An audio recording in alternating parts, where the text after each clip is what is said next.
Good morning, Bucknutters. Welcome to the Bucknuts Morning 5 here on Wednesday, January 7th, 2026. I am Dave Biddle, very happy joined by Matt Baxendell.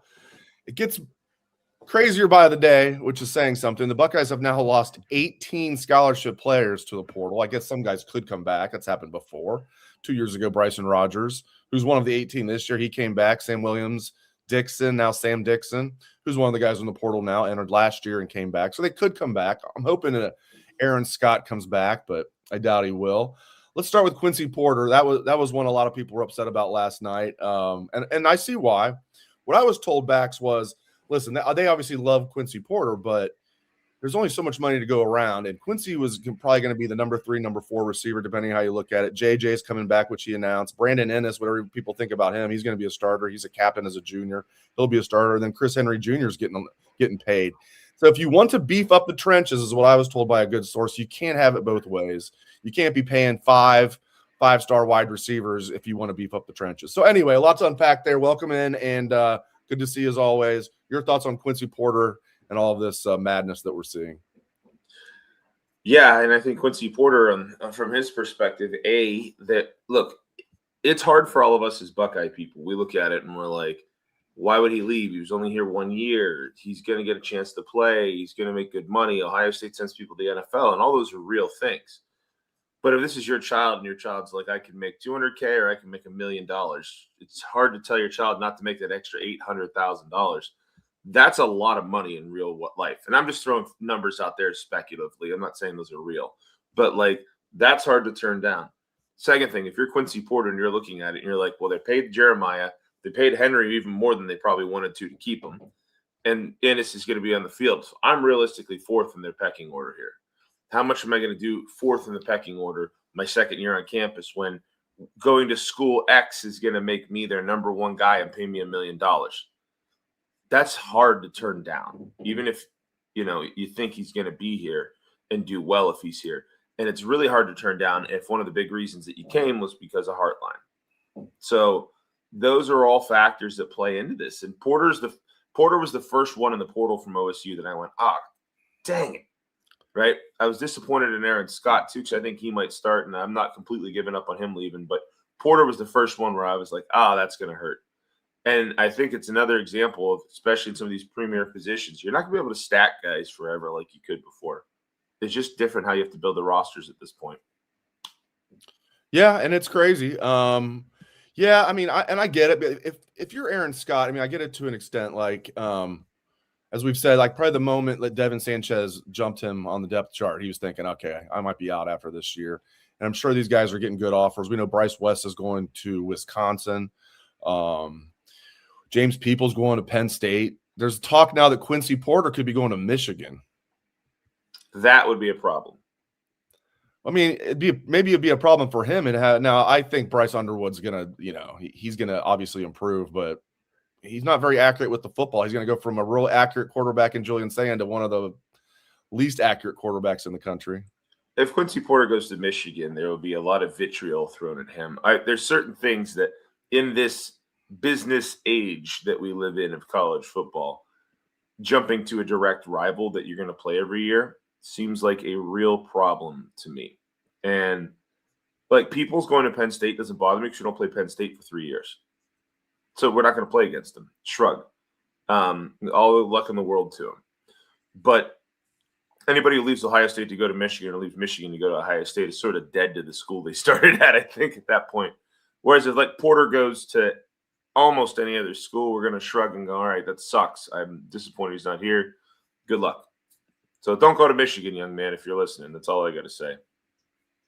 Yeah, I mean, there's some talk out there. Who knows if there's any validity to it? But I read something about that this morning. I was like, oh, geez. Because I get it. What my source was telling me last night was listen, I get it from Ohio State's perspective. They wanted to keep him, but whatever dollar amount he knows he can get, they can't give him that because there's only so much money to go around. They had to give JJ a raise. He was already making a lot of money, obviously, and they had to give him a raise so they didn't lose him. You got to make sure he stays locked in. No doubt about it.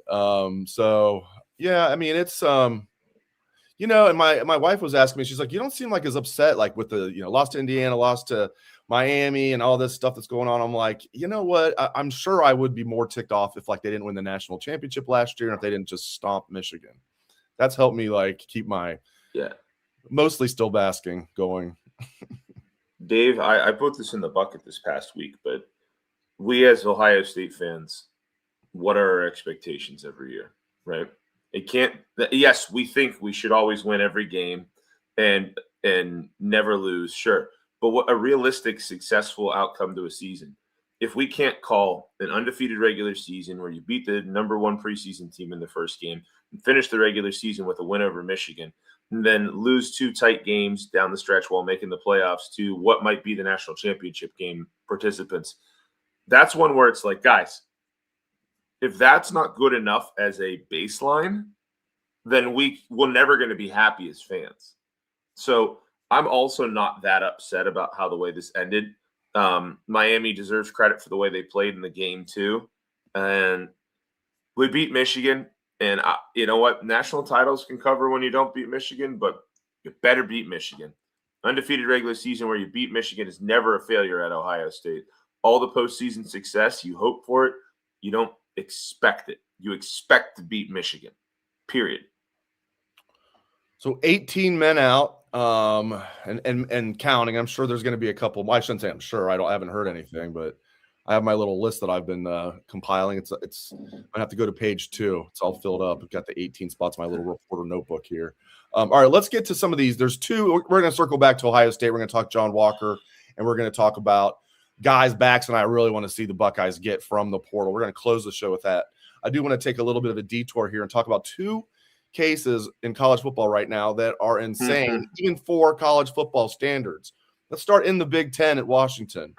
Damon Williams Jr., really good quarterback. He's going to be a junior next year. Just signed a NIL extension with Washington January 2nd. Signed the contract. Bam. I don't know exactly what it was. I'm sure it was like probably at least $3 million a year. That seems to be, I mean, money. Sorsby's getting $5 million from Texas Tech. I mean, it might be more than that. They're saying, going rate for a really good, Power 4 quarterback's about $4 million. So maybe whatever it is. So he signs this. And then yesterday he enters his name in the portal, and Washington is apoplectic, rightfully so. And they came out bombastic, like, we have no intention of releasing him from his contract. It's like, whoa, this is going to get messy. And before I turn it over to you, my guess is what happened here. Damon Williams signed his contract. I think it was the next day or 2 days later.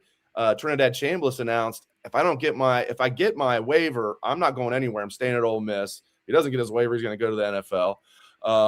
And I think Lane Kiffin, when he realized he wasn't getting Chambliss, got on the phone and was probably calling Damon Williams' agent, offered him a lot more money. That's just a guess, but it's very plausible. Your thoughts, sir? Well, I think your guess is very much what this is going to be. I think Lane Kiffin figures if I'm the villain, I might as well be the villain.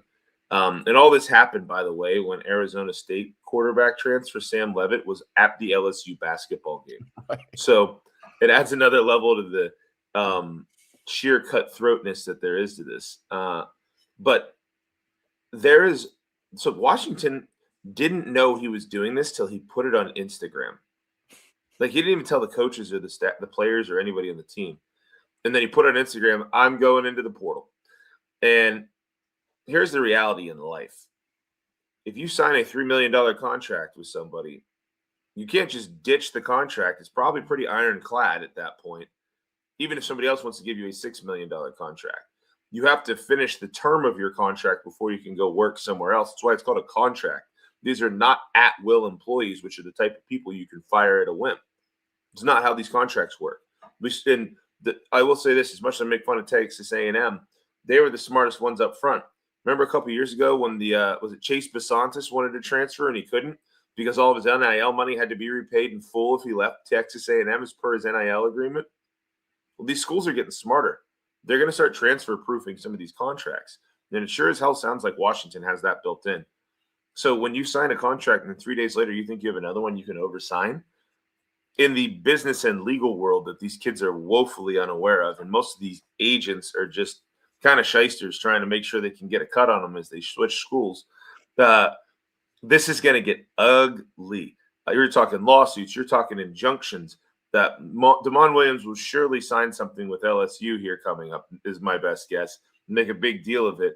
And Washington is going to say that they have not released him from their contract. And there will be a lawsuit in the state of Washington to prevent him from playing for the for any other football team during the terms of that contract.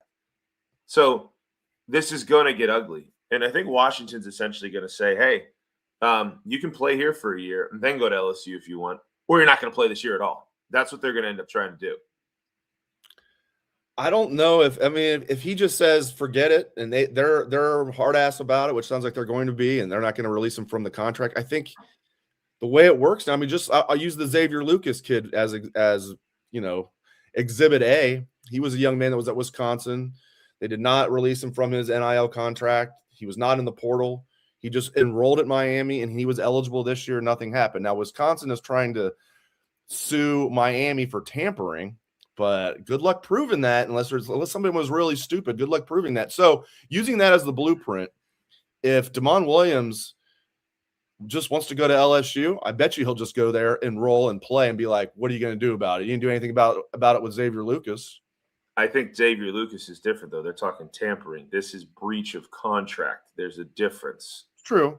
That's good. The schools have not been wanting to do this with the kids because nobody wants to be the school that says, I don't want these kids to succeed, or they're the bad guys. They're the guys that are going to, you go there, you better be careful. They're going to screw you over. That's going to be the rep these schools get. And they don't want that in recruiting. But if you're Washington and this is your star quarterback, that is a guy that could theoretically take you to a playoff berth next year, which is a conversation I had in my head, this is going to be a fight.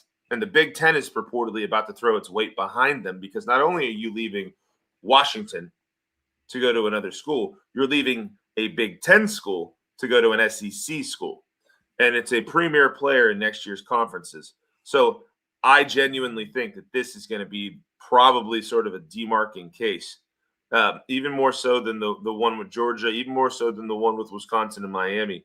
I think this is going to get straight up lawsuit ugly. Yeah, it has. This is going to get real messy written all over it. Speaking of which, let's look at the second and final one from around the country I want to look at before we get back to the Buckeyes and what they need in the portal and what they might get.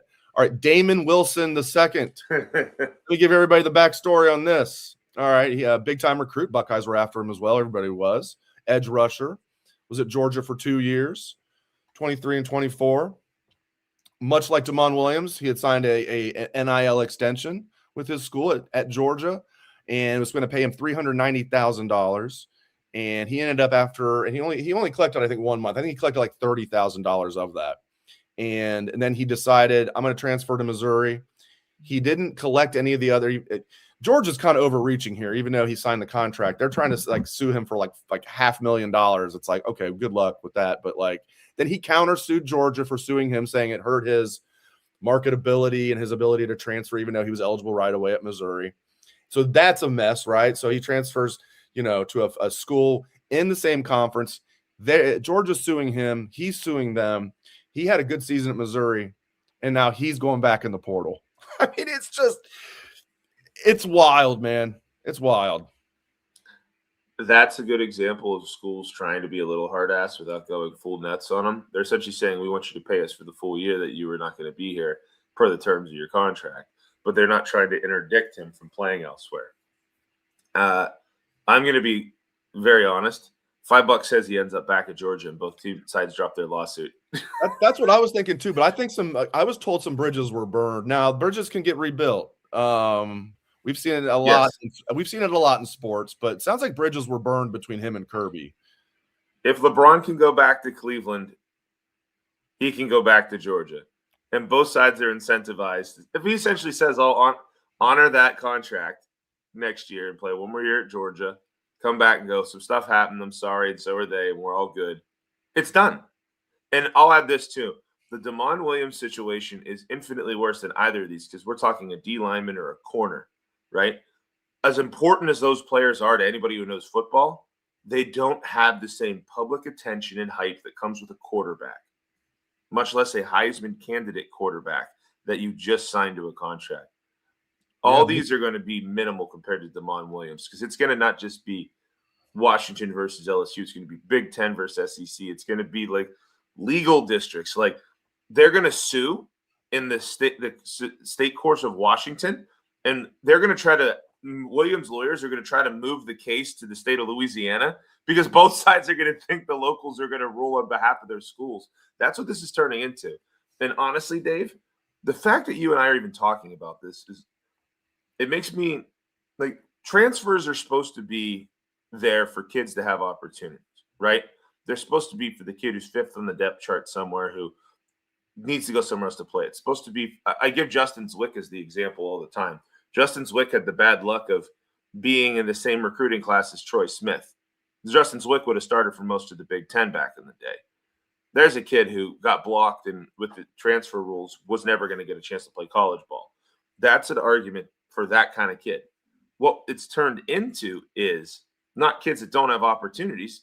When you're looking at, Quincy Porter or Aaron Scott, both of whom could easily have been starting level players this year for the Buckeyes, right? It's turned into we're going to try to steal kids who are going to start somewhere else and pay them more money to be here instead. And I think that's kind of past the spirit of what the transfer portal is supposed to be. You're losing all of the ties to your university, the love, the parochialism, the pride to be a whatever that makes all of us sort of like college football more than the pros. I've always been a bigger college fan than a pros fan because our guys are our guys for the most part. And when you have kids play for 3 schools in 3 years, it's getting tougher to see it the way you want it to be. And I don't know, like as much as I hated the NCAA,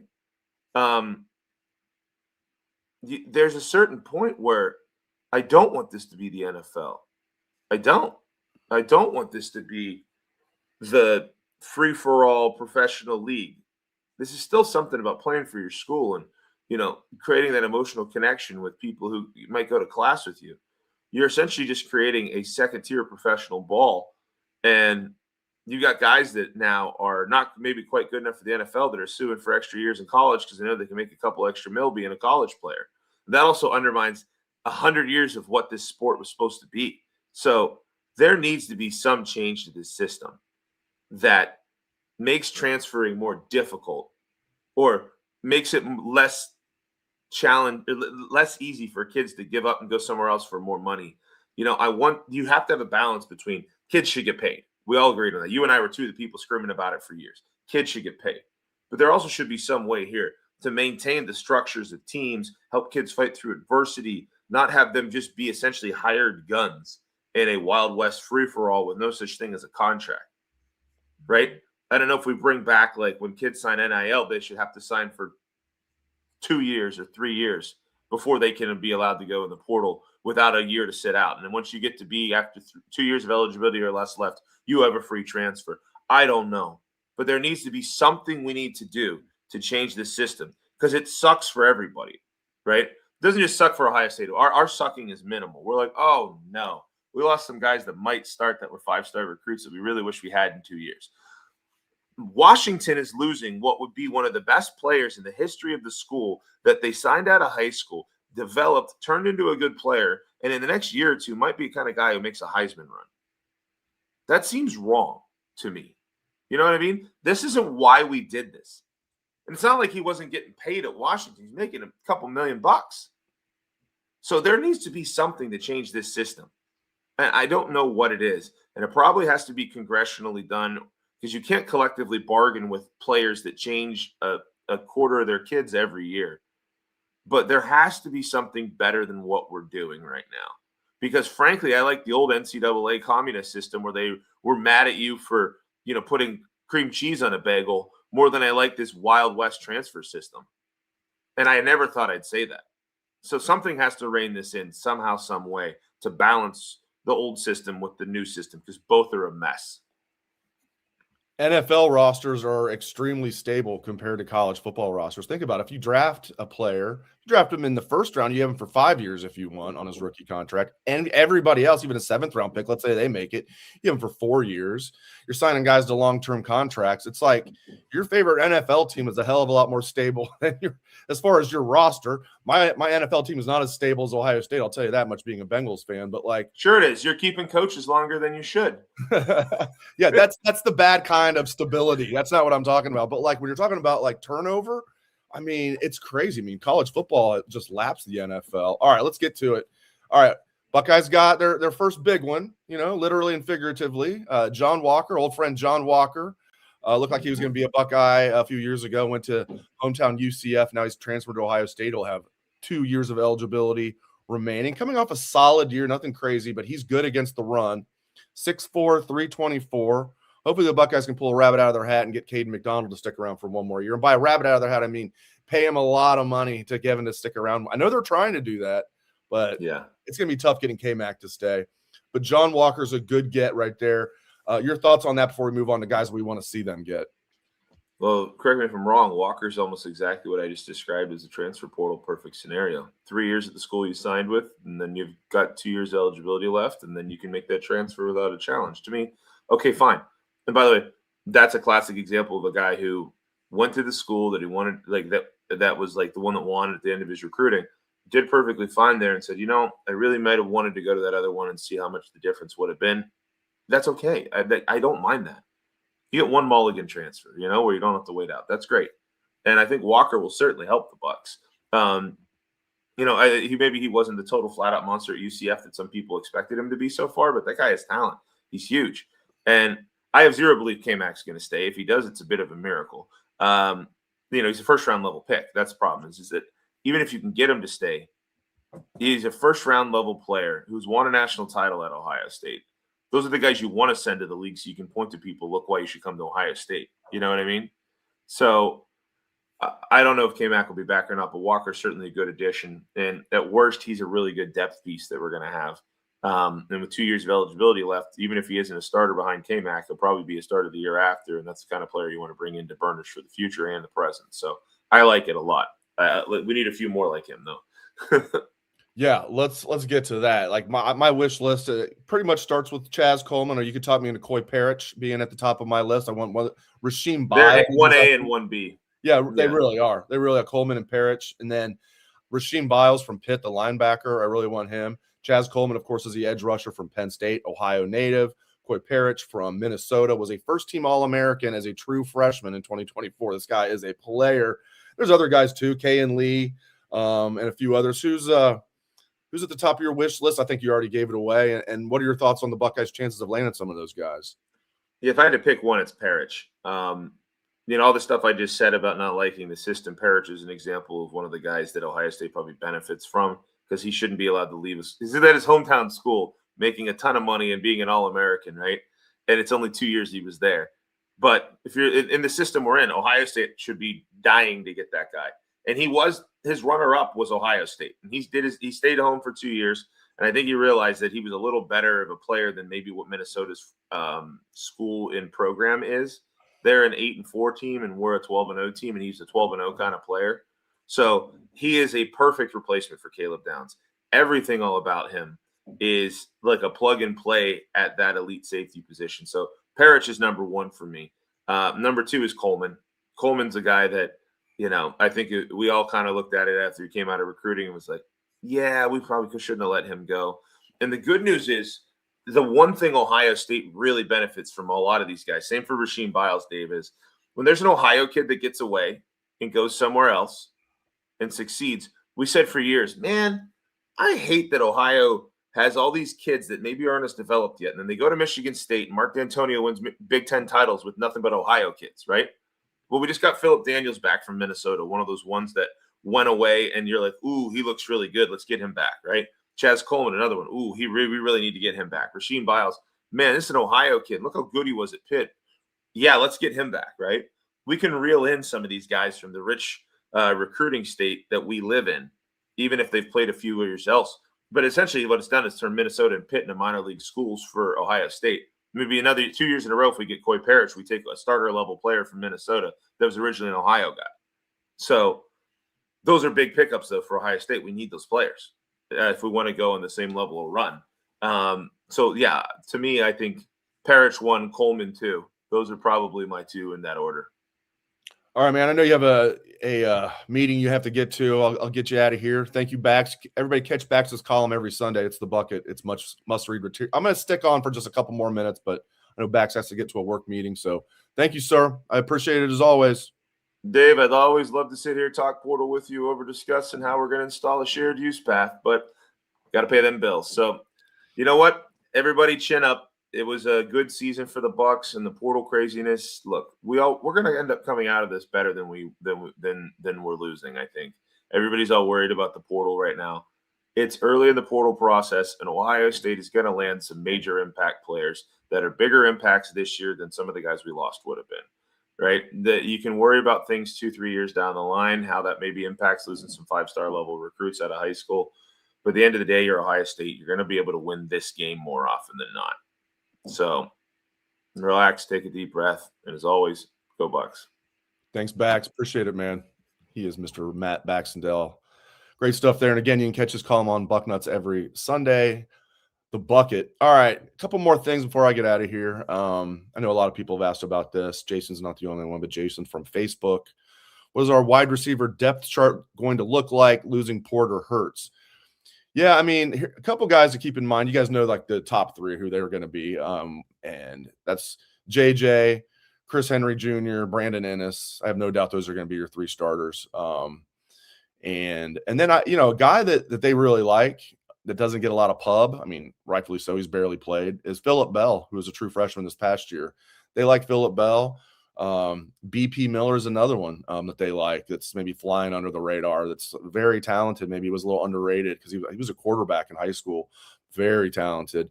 So BP Miller, Phillip Bell. I haven't heard much one way or the other about Desi Jones. He's another young receiver that redshirted this year. They've got one guy coming in that they really, really, really like. The wide receiver. Let me make sure I don't get his name wrong. The wide receiver from Texas. I'll make sure I get everything right about him. Sorry, guys. I'm pulling this up as we talk. Yeah, Brock Boyd from South Lake, Texas. They really like him. He's only a 3-star, but I've heard they really like Brock Boyd, coming out of South Lake, Texas, South Lake Carroll.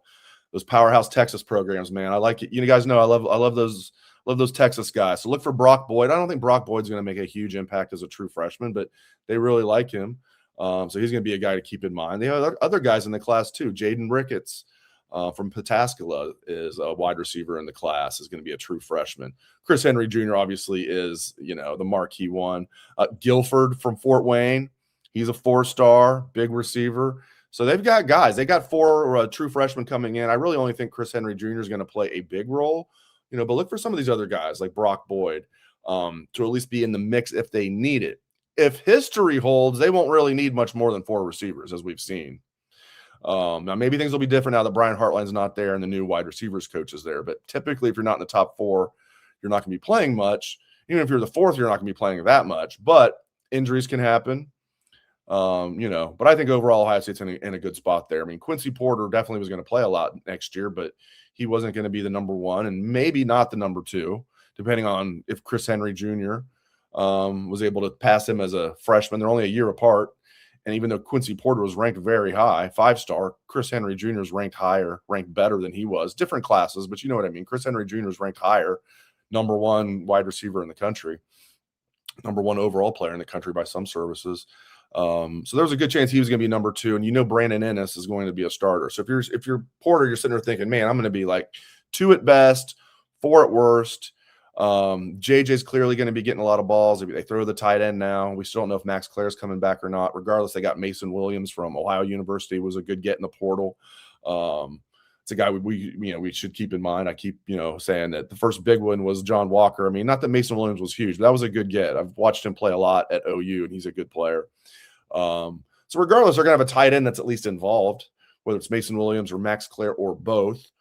That's a big part of the new age Ryan Day offense is the tight end. I don't need them taking JJ off the field for a 4th tight end, but so yeah, they're okay. With guys like Phillip Bell, and if some of these other true freshmen step up, some of the guys that redshirted this year step up, I think they're going to be just fine. But I'd look for Phillip Bell to be that number 4, maybe one of the true freshmen. Maybe one of the other guys that redshirted this year, like BP Miller. But yeah, there you go. There's some of the guys. I think Ohio State's in good position. Again, as I said at the top of the show, I was told, there's only so much money to go around, whatever that is. It's not just at the revenue share. It goes above that. I don't have an exact figure for you. They're not going as high as some schools. They like to say that they're spending more than anybody else in the Big Ten. I'm told Oregon is spending more. It's just a handful of schools that outspend Ohio State, right now, like, Texas, Miami, Oregon. There's just a handful. Ohio State's doing very well. Texas Tech.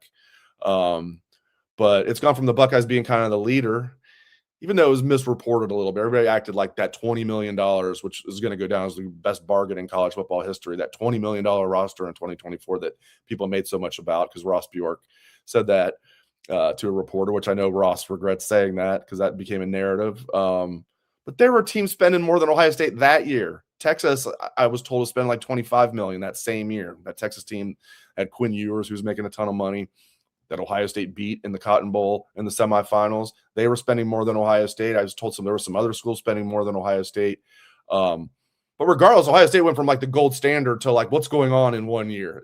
But I think we got to pump the brakes on like, oh, it's catastrophe because look what's happening in the portal. I think they're going to, as Bax was saying, I think they're going to come out of this more than fine, because you can't have it both ways. You can't say, let's beef up the trenches, and not just John Walker. They're in on some other guys too, and they have a lot of guys returning on the offensive line. So it's not as pertinent as the D line, certainly. Because on the O-line, you got Sarabelt coming back, Montgomery coming back, Hinsman coming back. You've got Van Sickle and Padilla coming back. You've got Daniels and Ian Moore coming back. That's 7 guys that got good experience this year. And, 3 of those guys got a lot of experience on the national championship team, including 2 guys that started and 1 guy that rotated in a ton. So that they've got 7 guys coming back on that O-line. Then they've got other guys coming up like Carter Lowe and others, Jake Cook, who they like a lot. Another underrated Ohio guy. They got some guys coming in that are highly rated on the O-line. So are they going to try and get an offensive lineman in the portal? Yes. Is it as big of a deal as the defensive line? No. They're going to go full board trying to get defensive linemen. So you can't pay Quincy Porter $1.5 million and have enough money to go after the D lineman you want to get. It's reality. They're going to be fine, though. They're going to be more than fine. More than fine. I'm really curious what they're going to do with the offensive coordinator position. You guys know how I feel about this. I do think if Ryan Day was going to promote from within, he would have by now. Tells me he's probably looking at somebody in the NFL, I hope. Because I'm like team have to go outside the program for an offensive coordinator. None of these guys on the staff, they might be good at what they do. Like Keenan Bailey is good at what he does as a tight ends coach, but he's not ready to be the offensive coordinator at Ohio State, in my opinion. Tyler Bowen certainly isn't. They don't have anybody on the staff that's ready to be the offensive coordinator. They need to bring in somebody from the outside. So hopefully that's what happens. But yeah, I was told, they're going hard after defensive linemen. So keep your eyes peeled on that. All right, guys, we're going to get going now. Check out Bucknuts. We have a live portal tracker that's getting updated every 5 seconds, I think. But yeah, get on Bucknuts. We have you guys covered. Thanks to all of you guys for tuning into the show. Thanks to the wisdom of Matt Baxendell. Appreciate you guys a lot. Hope everyone has a great rest of your day, and go Bucks.